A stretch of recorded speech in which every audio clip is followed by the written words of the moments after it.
Nadreen, आप YouTube channel देख रहे हैं। मैं इमरान खान हूँ। अलीमा खान साहबा के बेटे को जो गिरफ्तार किया गया था, अब वो गिरफ्तारी डल गई है। रात को तो अगवा किया गया था। जिस तरह वो लोग आए, मुसल्ला लोग उनके घर के ऊपर धावा बोला, ट्रेस पासिंग की, ना कोई मुकदमा दिखाया, ना कोई FIR दिखाई, ना कोई और चीज़ दिखाई। एक्चुअली ये मामला हुआ क्या और कैसे हुआ, ये खबर अब मैंने निकाली है।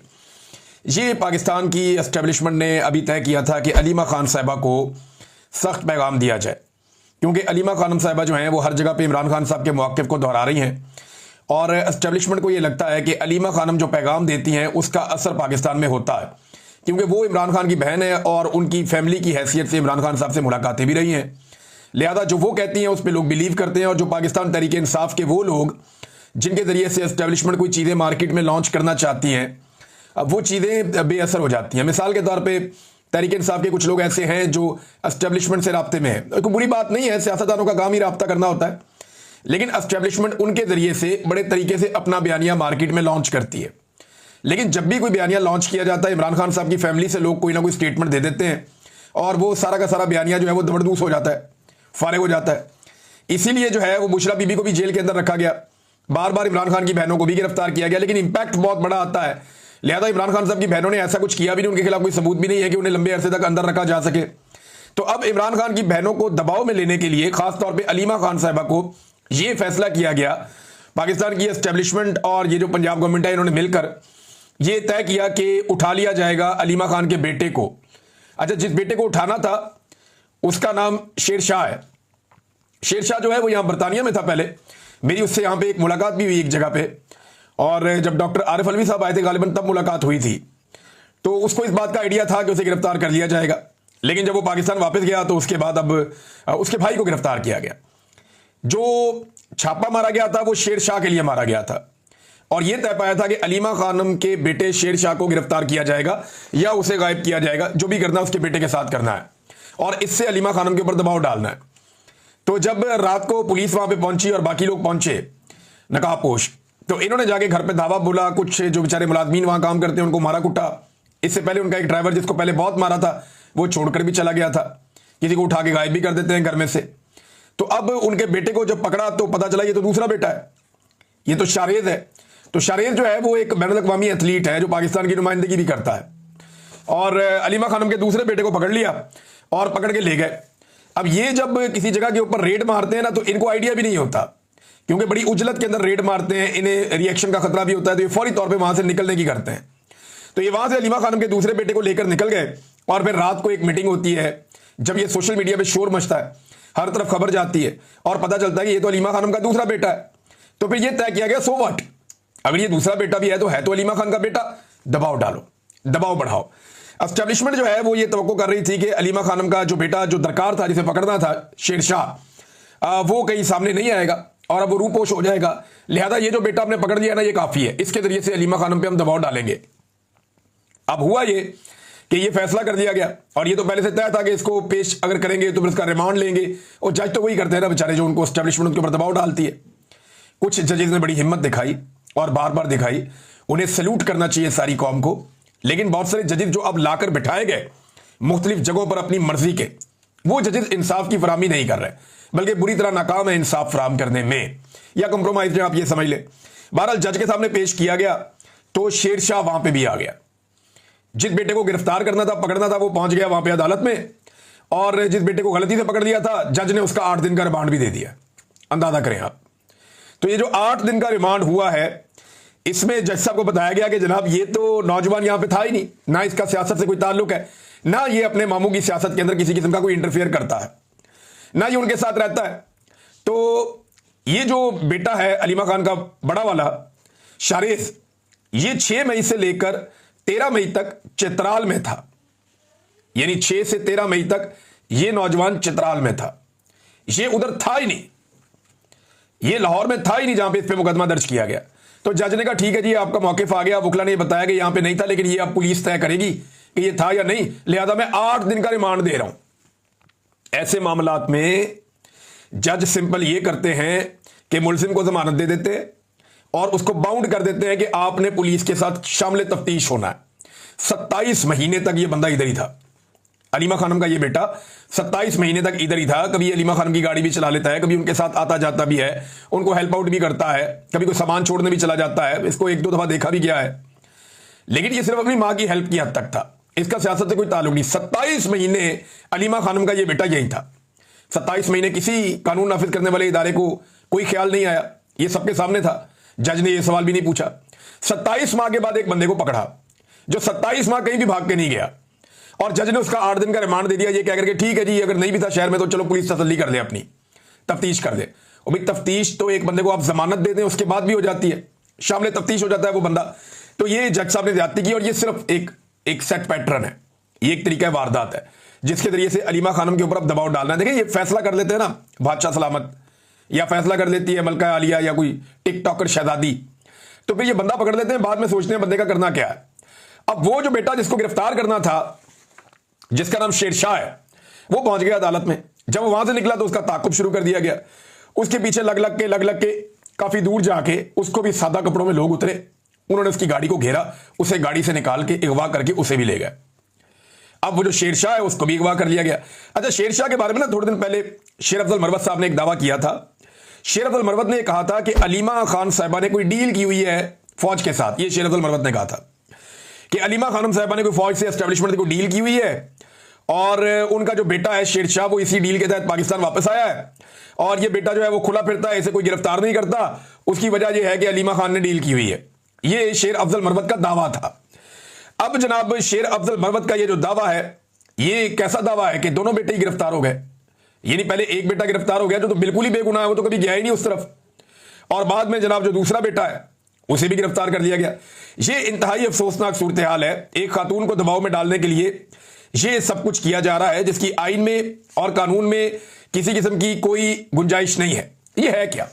देखिए अलीमा खानम ने भी यही कहा और बाकी लोग भी यही बात कर रहे हैं। मेरी कई साथियों से बात हुई, वकला से बात हुई, तो उनका यह कहना कि ऐसा लगता है कि सिस्टम या एस्टेब्लिशमेंट वो इस वक्त घबराहट का शिकार है और बुखलाहट का शिकार है।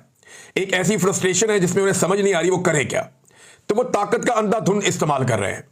यानी जहां पे भी उन्हें कोई प्रॉब्लम नजर आता है तो वो ताकत का इस्तेमाल करते हैं। 26 नवंबर में लोग एहतजाज करने आ रहे, कोई बातचीत नहीं, मारो गोलियां, ताकत का इस्तेमाल करते हैं।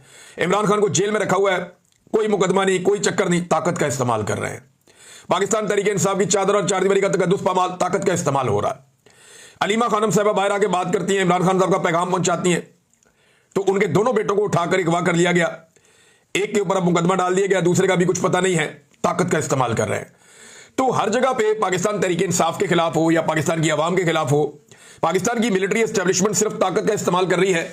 दिमाग ऐसा लगता है इनका काम करना बंद कर गया है। वैसे भी मोटी खोपड़ी है, इसमें बात जल्दी घुसती नहीं है। पाकिस्तान की हालत इन्होंने क्या कर दी है, अगर इनका दिमाग काम करता होता तो आज पाकिस्तान की ये हालत ना होती। बहरहाल ये एक फ्रस्ट्रेशन है, एक कमजोरी है जो अब साफ साफ दिखाई दे रही है कि कानून और आइन के दायरे से बाहर ये पाकिस्तान को डील कर रहे हैं, पाकिस्तान की मिलिट्री एस्टेब्लिशमेंट और दीगर इदारे। और याद रखिएगा कि अगर ये वक्त निकल गया ना, तो जो आप गलतियां कर रहे हैं इसके बाद आपके पास कोई बहाना भी नहीं बचेगा। और ये बात मेरी आप संभाल के रख लीजिएगा कि आपके पास वाकई कोई बहाना नहीं बचेगा, क्योंकि इमरान खान तो डट के खड़ा हुआ है, वो तो एक कदम पीछे हटने को तैयार नहीं है। इमरान खान के जो बदतरीन नक्कात थे, जो बात इमरान खान पे तनकीद करते थे, वो अब इमरान खान साहब की गवाहियां दे रहे हैं। मैं आपको एक गवाही सुनाता हूं। यहां मैंने वो अली अहमद कुर्द साहब को सुना, उन्होंने जो इमरान खान साहब के बारे में अल्फाज बोले वो मैं अभी आपको सुना देता हूं। लेकिन अंसार अब्बासी साहब ने, जर्नलिस्ट हैं, उन्होंने एक पैगाम पहुंचाया है। यानी अब हमारे कुछ सहाफी जो है ना वो पैगाम पहुंचाने का काम करते हैं। वो ये बताते हैं कि जनाब अब ये हो जाएगा, वो हो जाएगा, तो वो पैगाम रसानी का एक तरह से काम कर रहे हैं। पैगाम पहुंचाया कि जनाब इमरान खान साहब जेल से बाहर नहीं आएंगे, और उसकी वजह वो ये बताते हैं कि जो इस्लामाबाद हाई कोर्ट है वहां पे अपील नहीं लगेगी इमरान खान साहब की। अंदाजा करें आप, ये पाकिस्तान की जर्नलिज्म है। बजाय इसके कि ये कहा जाए कि कानून और आइन के मुताबिक अपील लगनी चाहिए, इंसाफ होना चाहिए, बल्कि ये कहा जा रहा है कि जनाब मुझे लगता है कि अपील नहीं लगेगी इमरान खान साहब की, क्योंकि और भी बहुत सारी अपीलें पेंडिंग है। तो भाई पेंडिंग तो बेशुमार है, लेकिन जो अहम कौमी मामलात होते हैं या जो अहम मामलात होते हैं उनकी अपीलें तो फौरी तौर पर लगती हैं और उनमें तो ताखीर हो नहीं सकती। लिहाजा इमरान खान साहब के मामले में पूरा पाकिस्तान सूली पर टंगा हुआ है, हर चीज एक जगह पे अटकी हुई है, हालात आपके सामने हैं, और अपील नहीं लगेगी सिर्फ इसलिए कि इस्लामाबाद हाई कोर्ट के अंदर अपनी मर्जी का जज ला के पाकिस्तान की एस्टेब्लिशमेंट ने बिठा दिया है। ये है नाजरीन अब तक की सूरत हाल। ये अब आप सुने जरा अली अहमद कुर्द साहब इमरान खान साहब के बारे में क्या कह रहे हैं। ये इमरान खान साहब पे सख्त तनकीद करते रहे हैं, लेकिन इस वक्त वही इमरान खान एस्टेब्लिशमेंट के सामने ऐसे डट कर खड़ा है कि कोई और लीडर खड़ा नहीं हो पाया। ये सुने अली अहमद कुर्द साहब जो बड़ी तनकीद करते रहे हैं, वो अब क्या कह रहे हैं। मेरे नजदीक इस मुल्क में अगर कोई वाकई जेन्युइन अगर कोई लीडर पैदा हुआ है बहुत बहुत बहुत लंबे अरसे के बाद, वो इमरान खान है, जिसके आज भी बेल अपनी पेशन कर दिया और उसका रिजल्ट कुछ नहीं दिया। ये आप भूल जाए, माफी नहीं। ऐसे 10 जनरल उसके घुटने आके पकड़े हो, माफी नहीं मिली। मैं आपको लिख कर, मैं नहीं जानता हूँ उसको, हाथ नहीं मिला ऐसे, मगर मैं कहता हूँ नहीं, मैंने फिक्रा का है, लोगों ने इसको बड़ा वाकई इस मुल्क में, इस मुल्क की सियासी तारीख में बहुत बहुत अरसे के बाद एक नर का बच्चा पैदा हुआ है। एक तरफ वो नर का बच्चा इमरान खान है, उसके मुकाबले में ये सारे जनरल ये छोटे छोटे लोग हैं, और इमरान खान बहुत बड़ा आदमी है, लोगों की आवाज उठा। लेकिन अली अहमद कुर्द साहब भी अब मान गए हैं बिलाखिर। आहिस्ता आहिस्ता सारे मान जाएंगे अगर इमरान खान साहब डटे रहे तो। उन्होंने कहा छोटे छोटे जर्नैल हैं इमरान खान के मुकाबले में, बहुत छोटे छोटे बोने हैं, इमरान खान का मुकाबला नहीं कर सकते, वो बहुत बड़ा आदमी है। ये अली अहमद कुर्द साहब कह रहे हैं जो एक दौर में इमरान खान साहब पे बहुत तनकीद करते रहे हैं। इमरान खान साहब ने ये ऐसे को तोहफे में नहीं मिला उन्होंने ये इज्जत अर्न की है, उन्होंने ये इज्जत कमाई है, और इज्जत कमाने के लिए उन्होंने कुर्बानी दी है। ये किसी ने प्लेट में रख के उनको इज्जत नहीं दी नवाज शरीफ की तरह कि वो पैसा खर्च करते हैं, अपने लोगों को लेकर आते हैं, उनके जरिए से बयानियां बनाते हैं, बयानियां लॉन्च किया जाता है, फिर डील कर लेते हैं। वो उस तरह नहीं है। मैंने आपको बताया था ना कि जापान के अंदर सर्दी हो गई है, मामला जो है वो किसी और तरफ चले गए हैं। जब इन्होंने जापान में एक रंगबाजी करने की कोशिश की नौसरबाजों ने, और इन्होंने जाकर जापान में ये कह दिया कि जनाब हमारी सिक्योरिटी के इश्यूज हैं, हमारा ये इशू है, हमारा वो इशू है, तो उसके बाद मैंने आपको बताया था ना कि अब ये आपको दिखाई नहीं देंगे, तब वो दिखाई भी नहीं दे रहे। यानी काफी देर हो गई है, जापान से कोई खबर नहीं आ रही कि टिकटॉकर्स वहां पे क्या कर रहे हैं, टिकटॉकर्स ने कौन सा कारनामा किया है। यानी एक दो चीजें मुझे वहां पे मेरे दोस्त हैं उन्होंने बताई। उन्होंने कहा एक तो आप गौर करें खान साहब कि कोई एक भी औरत, यहां जापान में बहुत सारी खवातीन रहती हैं पाकिस्तानी ओवरसीज, एक भी औरत इनको मिलने के लिए नहीं आई। वो ये कहते हैं कि लोग अपनी खवातीन को लाए नहीं इनसे मिलवाने के लिए, हालांकि ये खवातीन का वफद आया हुआ है, और जो लोग आए जो इनके ओहदेदारान है वो भी अपने घर की खवातीन को नहीं लेकर आए। सिर्फ वो जो बेचारे सरकारी मुलाजमीन है, वो उनके अमले के फैमिली है तो कोई है। 12 लोगों ने इनको रिजेक्ट किया है जापान के अंदर, और बदतरीन तरीके से इनको जापान में लोगों ने रिजेक्ट किया है। फिर इनकी हरकतें आप चेक करें, क्योंकि पाकिस्तान में ये ऐसे ही करते ना, जाके दस्ते शफकत रख दिया फलाने के हाथ पे, ये कर दिया वो कर दिया। हालांकि गरीब आदमी का पैसा है जिसको नचोड़ के ये अमीर बने हुए हैं। गरीबों के पैसों में इन्होंने बैरून मुल्क जायदादें बना ली हैं। गरीब मुल्क के अमीर तरीन हुक्मरान है ये। वहां गए जापान के एक स्कूल में ले गए। अच्छा, वहां कोई भी दौरा कर सकता है स्कूल का, अगर आप चाहें ना कि स्कूल आप देखना चाहते हैं तो आपको स्कूल का वो दौरा करवा सकते हैं। तो इन्होंने भी रिक्वेस्ट की है, पहुंच गए स्कूल में, वहां जाके उधर अलाउड नहीं है कि आप बच्चे को टच करें। आप किसी बच्चे को वहां पे टच नहीं कर सकते, हाथ नहीं लगा सकते। तो इनकी आप पता नहीं क्या ज़हनी मरीज हो गए, वहां जाके बच्चों के सर पकड़ रही, उनको टच कर रही, और वो बच्चे ने जिसको टच किया उसने मुड़ के भी नहीं देखा। अच्छा, जापानी मुझे अब पता चला कि वो कौम इतनी समझदार है कि वो छोटे बच्चे भी नौसरबाजों को पहचान जाते हैं। उनके बच्चों ने भी इनको मुंह नहीं लगाया, वो बड़ों ने तो नहीं लगाया, चलिए उनके वजीर आजम नहीं मिले, उनका जो उनके हेड ऑफ द स्टेट्स हैं वो उनके नहीं मिले, कोई बड़े अहम वज़रा उनको नहीं मिले, हुकूमत ने इनको बिल्कुल घास नहीं डाली, इनको मुंह नहीं लगाया। चलिए ये तो मानने वाली बात है कि जापानियों ने, जो समझदार बड़े पढ़े लिखे जापानी हैं, उन्होंने इनको मुंह नहीं लगाया, ये तो बात समझ आती है। लेकिन बच्चों ने भी मुंह नहीं लगाया। इसीलिए जापान आज दुनिया के नंबर 1 मुल्कों के अंदर खड़ा है, और वो इतनी तरक्की कर गया है कि उनके बच्चों को भी ये बात समझ आ गई है कि नौसरबाज कौन है और अवामी लीडर कौन है। हद होगी वैसे। ये इनकी नादरीन इस वक्त सूरत हाल है। और पाकिस्तान में इन्होंने ये कर छोड़ा है कि 54 साल के बाद यूटिलिटी स्टोर्स बिल आकर खत्म कर दिए, काबीना ने इसकी मंजूरी दे दी है, और 27वीं आईनी तरमीम के जरिए से सूबों के हकूक पे डाका डालने की तैयारी मुकम्मल हो चुकी है। मैं आपको फिर बता रहा हूं कि 27वीं आईनी तरमीम लाने के जरिए सूबों के जो हकूक हैं उन पे डाका डालने की पूरी तैयारी हो गई है। सूबों का हिस्सा कम किया जाएगा एनएफसी अवार्ड में, और दीगर कुछ चीजें हैं 27वीं आईनी तरमीम में, उनमें गेम डाली जा रही है और लगातार तैयार करवाया जा रहा है। और मजे की बात यह है, ना नवाज शरीफ को पता है, ना जरदारी को पता है, ना शहबाज शरीफ को पता है, और ना ही किसी और पॉलिटिकल पार्टी को पता है जो इस वक्त इक्तदार का हिस्सा है। ये कहीं और बन रही है तरमीम। जब बन जाएगी तो इन्हें बता दिया जाएगा कि जनाब ये तरमीम आ गई है।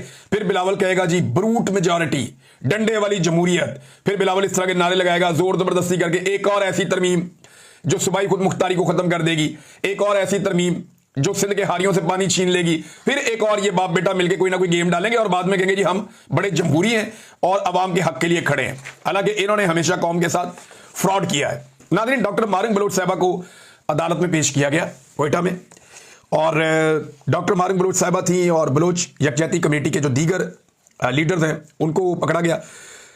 तो बड़ा लंबा अरसा हो गया, कई महीने गुजर गए हैं, लेकिन वो लोग टूटे नहीं हैं। अदालत के अंदर जैसे उन लोगों ने बात की है खुलकर, जिस तरह वो रियासती जबर के खिलाफ बोल रहे थे, आफरीन है इन लोगों के ऊपर। इन्होंने हिम्मत की मिसाल कायम की है, औरतें होकर वो डट कर खड़ी हुई हैं और एक कदम पीछे हटने के लिए वो तैयार नहीं है।